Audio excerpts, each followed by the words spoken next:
Hello everyone. Welcome to the Japanese kitchen. My name is Yoshi. Nice to meet you. I live in Hiroshima. Today I'll show you how to make udon.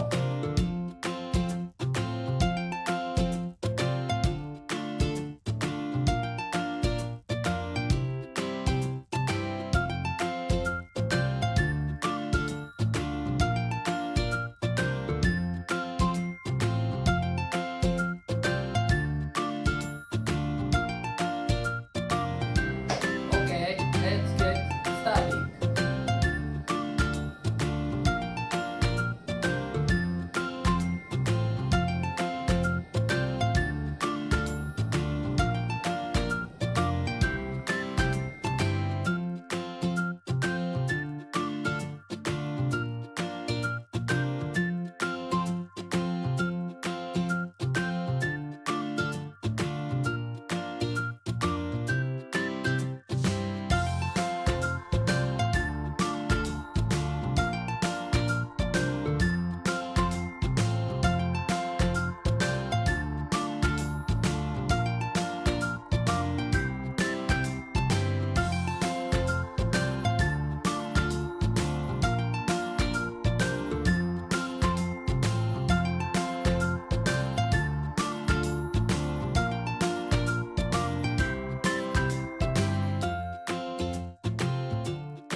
Finally, let me introduce some Japanese customs to observe before and after meals.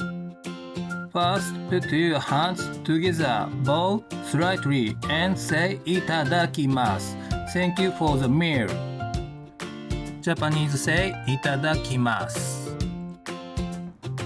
After finishing your meal, put your hands together, bow slightly, and say ごちそうさまでした. Thank you for the meal. Japanese say ごちそうさまでした. These are Japanese customs and manners that are observed before and after meals. And when the food is delicious or very delicious, Japanese say おいしい or とてもおいしい. I think more people in Japan these days would say it's うまい. おいしい equal うまい. とてもおいしい equal めちゃうまい. When you go to a restaurant in Japan, try telling the staff おいしいごちそうさまでした. I'm sure they'll be happy. Try some udon too. Bye bye.